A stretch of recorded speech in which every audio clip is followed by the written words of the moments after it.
Engineer بنایا جائے یا اس کو کوئی IAS یا IPS بنایا جائے. یقیناً یہ دور بڑا ہی کمپٹیٹو دور ہے. یہاں پر ہم کو کسی میدان میں پیچھے نہیں رہنا ہے، لیکن ڈاکٹر بننے سے پہلے، انجینئر بننے سے پہلے یا اور کوئی اعلیٰ تعلیم حاصل کرنے سے پہلے ہم کو سچا کامل مسلمان بننے کی ضرورت ہے. اور جب تک کہ ہم اپنے بچوں کو دینی تعلیم سے آراستہ نہیں کرائیں گے، یاد رکھیں کہ وہ والدین کے ادب کو اگر نہیں جانے گا، اگر وہ والدین کے حقوق کو نہیں جانے گا، اگر وہ بھائی بہن کے حقوق کو نہیں جانے گا، تو ہر خاندان میں فتنہ و فساد برپا ہوگا. ہم اگر اپنے بچوں کو بچپن ہی سے دینی تعلیم سے آراستہ کرائیں اور یہ بتلائیں کہ دیکھو آقا دو جہاں صلی اللہ علیہ وسلم نے ماں باپ کے یہ حقوق بتلائے ہیں، بیوی کے یہ حقوق بتلائے ہیں، ایک دوسرے کے بہن بھائی پر یہ حقوق بتلائے گئے ہیں. اگر ہم از روئے شرع تمام چیزیں اپنے بچوں کو واقف کروائیں گے تو پھر ہمارے معاشرے پر کسی قسم کی کوئی تنقید نہیں ہوگی، کوئی ہم پر انگشت نمائی نہیں کرے گا. فرزندان توحید اس سے فائدہ حاصل کر رہے ہیں. اور آپ نے مسلسل یہ دیکھ رہے ہیں کہ جیسے کچھ بھی ہمارے اپنے معاشرے کے حالات ہوتے جا رہے ہیں، جیسے کچھ بھی ہمارے اپنے معاشرے میں بگاڑ پیدا ہوتی جا رہی ہے، اس کی اہم وجہ یہی ہے کہ ہماری اپنی نسل، ہماری اپنی نوخیز نسل دینی تعلیم سے دور ہو رہی ہے. اسی کی وجہ ہے کہ آج ہمارے پاس اخلاقیات کی کمی ہو رہی ہے. یہی وجہ ہے کہ آج ہماری اپنی نسل جو دینی تعلیم سے دور ہو رہی ہے، ہمارے پاس ہمارے معاشرے میں، ہمارے خاندانوں میں فساد برپا ہو رہا ہے. اگر ہماری قوم، ہماری نسلیں اگر دینی تعلیم سے واقف ہوگی، اگر دینی تعلیم سے وابستہ رہے گی، اگر وہ دینی تعلیم سے آراستہ رہیں گے تو وہ اپنی زندگیوں میں ایک عظیم انقلاب لا سکتے ہیں. اللہ اس کے رسول کے مطابق جو بتلایا گیا ہے زندگی کا طریقہ اگر ہم اپنی نسلوں کو بتلائیں گے تو یقین جانے ہمارے اپنی ریاست ہی نہیں بلکہ ساری دنیا سے فتنہ و فساد ختم ہو جائے گا، قتل و غارت گری ختم ہو جائے گی اگر ہم اپنی نسلوں کو دینی تعلیم سے اگر ہم آراستہ کروائیں گے. تب بھی آج وہ قانون کی مخالفت کرتے ہوئے سپریم کورٹ میں سیرت النبی اکیڈمی اور مرکزی انجمن قاضیہ پارٹی بنے ہوئے ہیں. یہ ہم اپنی ذمہ داری سمجھتے ہیں، لیکن یہ موقع فراہم کیا تو ہم نے کیا. طلاق کا جو مسئلہ ہے، جو حد سے زیادہ نازک مسئلہ ہے، پروردگار عالم فرماتا ہے کہ اگر کوئی بندہ بے وجہ اپنی بیوی کو طلاق دیتا ہے تو میرا عرش ہل جاتا ہے، اب کے کنگورے ہل جاتے ہیں. لیکن افسوس اس بات کی ہے کہ ہمارے اپنے معاشرے میں یہ اس قدر پھیل چکا ہے کہ معمولی بات پر شوہر ہونے کا حق تو زندگی بھر ادا نہیں کیے، لیکن اگر معمولی غلطی پر بھی اگر کوئی بدبخت اپنی بیوی کو طلاق دیتا ہے تو آج جو شریعت محمدی صلی اللہ علیہ وسلم میں مداخلت ہو رہی ہے اس کا ذمہ دار وہ شخص ہے. اگر کسی کو موقع فراہم نہیں کریں گے، دیکھیں یہ ہمارا اپنا ملک ہماری جانوں سے زیادہ عزیز ہے. ہم اس ملک کی مٹی سے محبت کرتے ہیں. اس ملک کی آزادی کے لیے ہمارے آبا و اجداد نے اپنی جانوں کی قربانی دی، اپنے مال کی قربانی دی.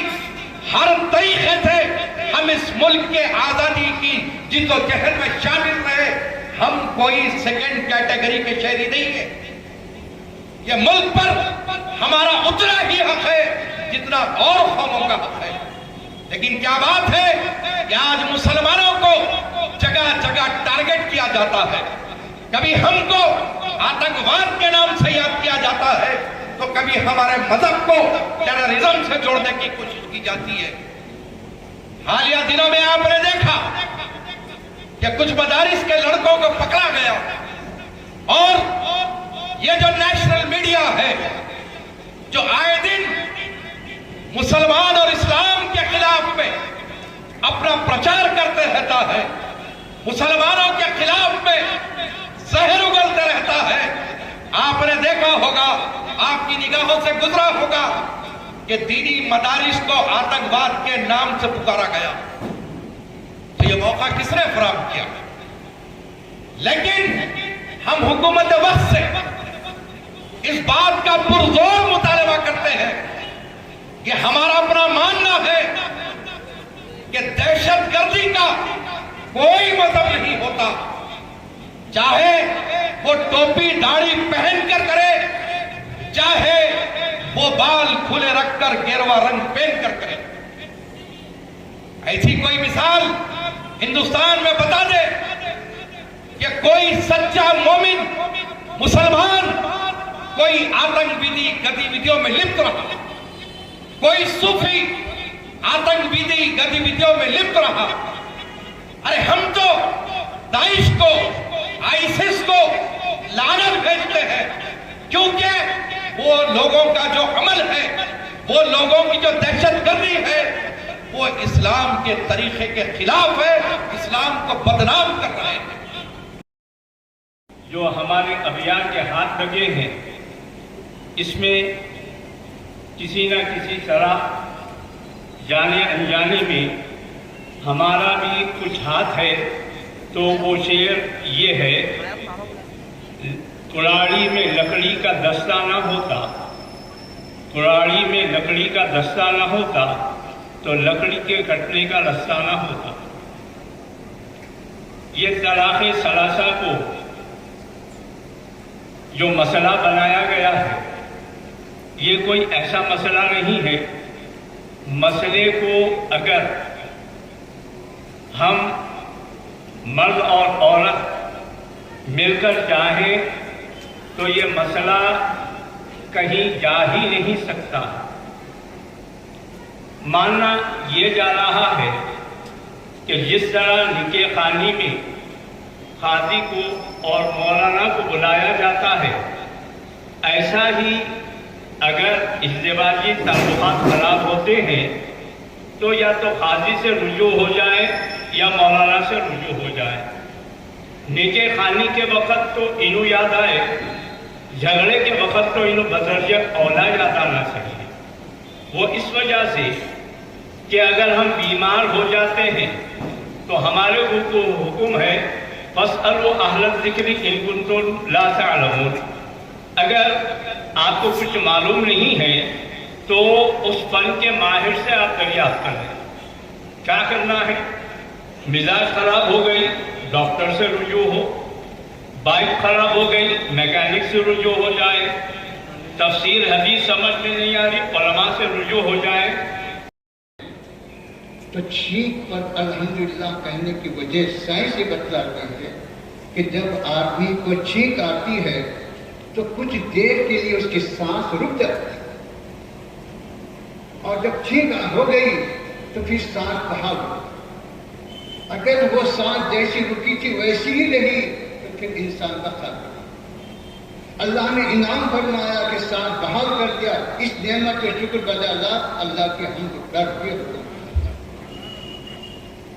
اب آپ سمجھیے کہ یہ سائنس کس نے بتائی، یہ حکمت 1400 سال پہلے کس نے بتائی؟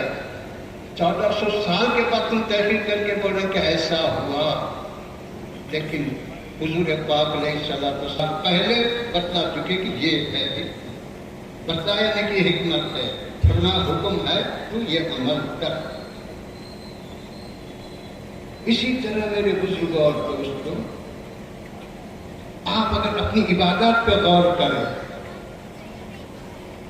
تو عبادات ہماری سب سے پہلے تو نماز ہے۔ نماز کے اوقات سورج کی گردش پر، کہ جب سورج ڈوبے گا تو نماز مغرب پڑھے گا، پھر شفق آگے بڑھے گا تو عشاء، پھر صبح صادق ہوگی تو پھر فجر، پھر زوال کے بعد ظہر، روشن سایہ ہو تو عصر۔ اگر ہم سورج کی گردش کے متعلق علم حاصل نہ کریں تو پھر اپنی نمازوں کے اوقات کا تعین کیسے ہے؟ کیا پڑھ رہے ہیں؟ تو فلسفے والے تعریف کرتے ہیں کہ بقدر طاقت انسانی موجودات عالم کو جاننے کا نام یا سائنس ہے، بولو یا حکمت ہے۔ تو تم جتنا علم سیکھ رہے ہو مخلوق کا علم سیکھ رہے ہو۔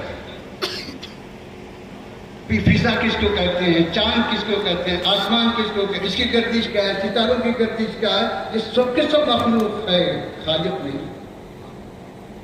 تو تمہاری سائنس کی ترقی، تمہاری ساری ترقیات یہ مخلوقات کی حد تک ہے، لیکن حضور پاک علیہ السلام نے جہاں مخلوقات کا علم عطا فرما وہیں خالق کا علم عطا فرما۔ یہ دین ہے۔ سائنس دین نہیں سکھاتی۔ سائنس اچھی چیز کی تحقیق کر سکتی ہے لیکن انسان کو انسان نہیں بنا سکتی۔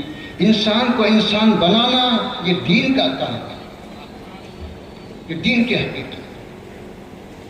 حضرت عمر رضی اللہ تعالی عنہ کے پاس ایک باپ آ کے شکایت کرتا ہے، اے امیر المومنین میرا بیٹا نافرمان ہے، جو کہتا ہوں خلاف کرتا ہے، اگر آپ اس کو کچھ نصیحت فرمائیں تو بہتر ہوگا۔